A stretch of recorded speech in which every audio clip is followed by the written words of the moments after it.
Chapter 6. As soon as they were out of the counselor's sight, Joe shoved 22 off him. She sprang back into her new soul form. Like the other new souls, she glowed a soft, iridescent green. She had rosy cheeks and a cute overbite. Joe thought she was sort of adorable. Or she would have been adorable if she hadn't been looking at Joe like she wanted to murder him. "Where are we?" Joe asked, looking around. They landed in some sort of museum, where every exhibit featured Bjorn T. Borgensen. Glass cases held the esteemed doctor's many awards. Pop-up holograms replayed moments from his life. Bjorn treating a patient. Bjorn reading to a room full of children. Bjorn accepting yet another award. 22 ignored the question. "Look, I'm sure your life was amazing, and you did amazing things," she said sarcastically. "But here's what we're going to do.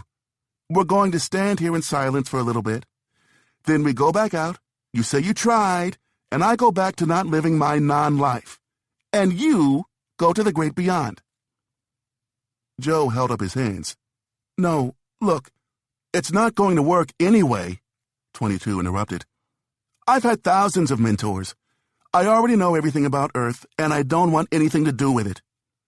"Come on now," Joe pleaded, trying to keep the desperation out of his voice. "Don't you want to fill out your pass?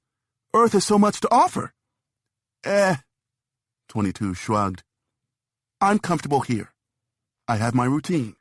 I float in mist, I do my Sudoku puzzles, and then, like once a week, they make me come to one of these seminars. It's not great, but I know what to expect." Joe decided to level with her. "Look, kid, can I just be honest with you? I'm not Bjorn Borgensen. I'm not even a mentor." "Ah, reverse psychology. Ah," 22 sneered. "You really are a good shrink, Doctor." "Arg," Joe groaned in frustration. "Is there any way to show a different life in this place?" 22 eyed him suspiciously. She pulled a console up from the floor. Taking Joe's hand, she placed it flat on a scanner. Instantly, the holograms of Bjorn Borgensen's life vanished. In their place sprang up scenes that looked curiously familiar to Joe. "What the heck is all this?" 22 exclaimed. "It's my life," Joe said, gazing around in amazement. 22 peered into a glass case, where a bottle of cologne and a tube of breath spray were enshrined like historic artifacts.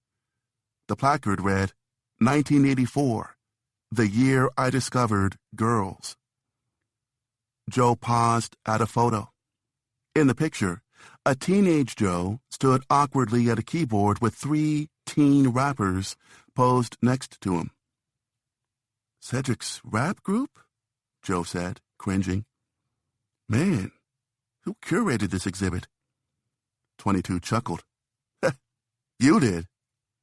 "Well, don't look at that stuff," Joe said, dragging her away. "Look over here." He pulled 22 over to a hologram, which was playing a memory like a short film.